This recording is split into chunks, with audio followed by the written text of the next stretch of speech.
I believe that not a single person knows what kind of theme or genre of life they are going through. It's a concept or an idea that I talked about before in one of my videos. Basically, it's just that when you're into something, let's say you're like just like in movies, romance movies, they never know that they are in the kind of, romance theme of life. They just live their life.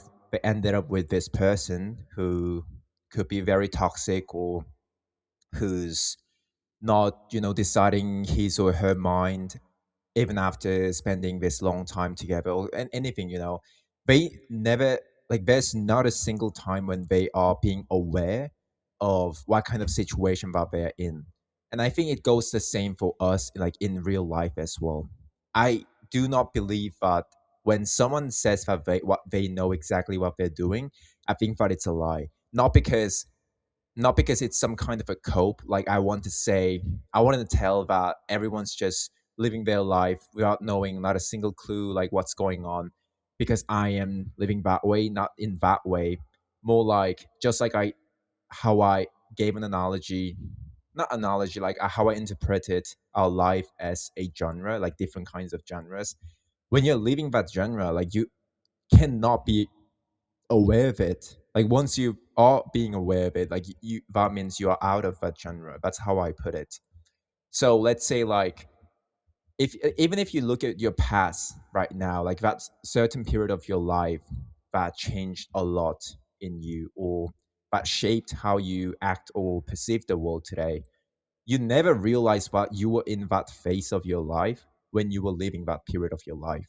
So in my case, let's say I will never know what kind of phase of my life, what genre my life is right now. But let's say my junior high was one of the most depressing period of my life, and I didn't know. I just simply didn't know. I just lived my life without having a single clue what was going on. I just did what I was told to, what I was supposed to be doing, and basically I didn't have a single purpose in my entire in my life, and just wanted to end it all one day kind of feelings, I was very suicidal. I'm not saying out of like wanting to be perceived as someone who is unique or like who has mental illness or kind of thing.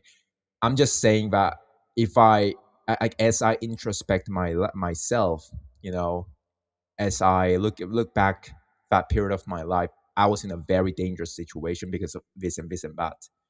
And it's not like you can be aware of it. Like you can never be absolutely objectively see yourself, like what you're going through, especially when things aren't looking good. Let's say, when there are many people around you, just like me myself right now. But at least I have some dudes at gym.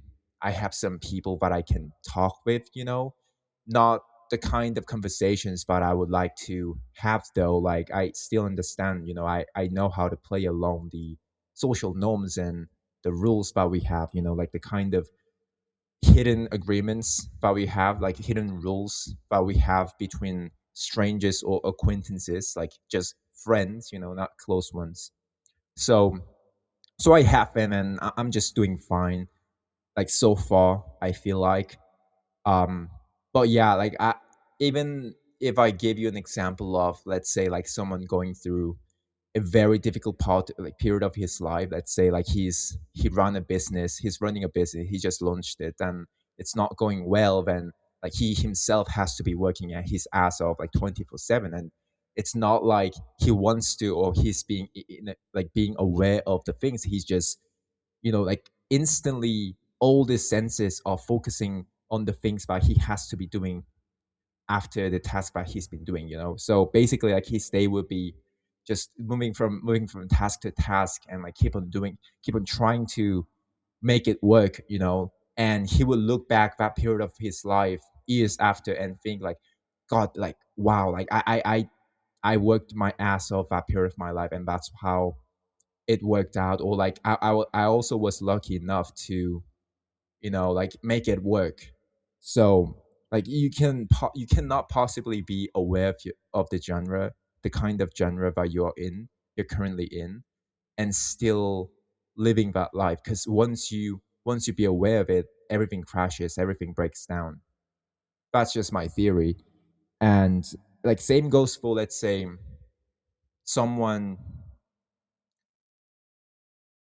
It's a quote. It's a line from a manga or like manhwa that I read when I was very little, and it's still inside my head. And it was something like, those who actually sacrifice never admit, or like can never say out loud that they sacrifice, because once they admit that, once be they are aware of the fact that they sacrifice that much, they instantly crashes, like their inside consciousness cannot hold it, since because of the like enormous, like massive time, effort and everything that they put in to make it work, or like for their children, or like most of the times. Or and that's the kind of line that I really love, because it made me inspire of this sub idea, which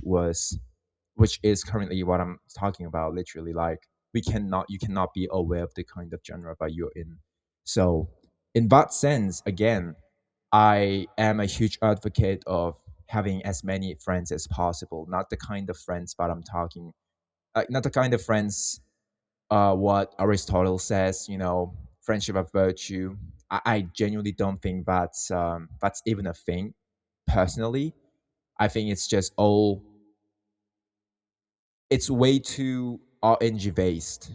Like, there are so many factors that you cannot control to have a person, a partner who will who will resonate with you, who will genuinely love your personality. I feel like it's closer to being a fairy tale and fantasy than reality. So what I'm pursuing right now is to have this group of people who will see me as I am, though I'll have to provide them something. I'll have to be on their level, and provide and recognize and validate their needs. So so that you can keep on knowing like what kind of person you are, and keep on developing your own consciousness. Because in my opinion, and from Hegel, consciousness develops when one consciousness is fully being understood by another consciousness. So you cannot it's not just possible for you to self validate every single time. It's just going to break you inside, like without even you knowing. Like, you won't even know why it's not working, why you're not moving as you promised last week, which worked perfectly fine until it doesn't. I kind of sidetracked, but basically what I'm trying to say is, you cannot be objective. You cannot objectively see yourself as you are right now, especially the kind of life that you are going through, and things that you are dealing with. You need someone, like, you just gotta admit to the fact that being alone feels productive. Being alone feels productive, and moving, like working on yourself, the kind of image that you get as well, are very appealing and addictive. Like, so-called monk mode is very addictive. But up until when it doesn't work, and all you're left with is isolation. Isolation kills person faster than alcohol, in my opinion. Like any kind of drugs, it's just something that you cannot deal with. It's inside our nature. We are cooperative, do we call it, like group animals, not isolated animals. So so yeah, that's really about it in this video. Thank you for watching the video.